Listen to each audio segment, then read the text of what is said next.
மரியாளுக்கு நியமிக்கப்பட்ட யோசேப்பு என்ன செய்கிறான்? அவன் நீதிமான். ஆகவே அவளை அவமானப்படுத்த விரும்பவில்லை. எந்த நீதிமானா இருந்தாலும் அடுத்தவர்களை அவமானப்படுத்த விரும்ப மாட்டான்.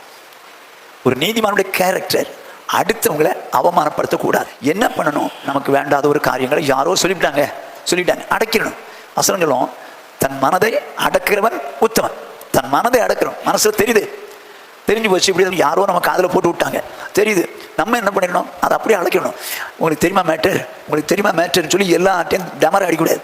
அது நீதிமானுடைய கேரக்டரே கிடையாது. ஒரு நீதிமானுடைய கேரக்டர் வந்ததை என்ன பண்ணுறான்? தன்னுடைய உள்ளத்தில் வைத்து அதை அடக்கி வைக்கிறான்னு இருக்கும். ஆகவே நானோ நீங்களோ நமக்கு ஒரு காரியம் தெரியுது, அது வெளியே சொன்னால் அவமானம் அவங்களுக்கு அப்படின்னு சொன்னால், தயவு செய்து நம்முடைய வாழ்க்கையில் நம்ம சபை பரிசுத்தத்தில் வளர வேண்டிய சபை, பூர்ணத்துவத்துக்கு நேராக வளர வேண்டிய சபை, அப்படிப்பட்ட சபையாக இருக்கக்கூடிய நீங்களும் நானும் நீங்கள் ஆண்டவர்கிட்ட ஜெபம் பண்ணலாமே தவிர இதை எங்கெங்கன்னு சொல்லிட்டு தெரியக்கூடாது.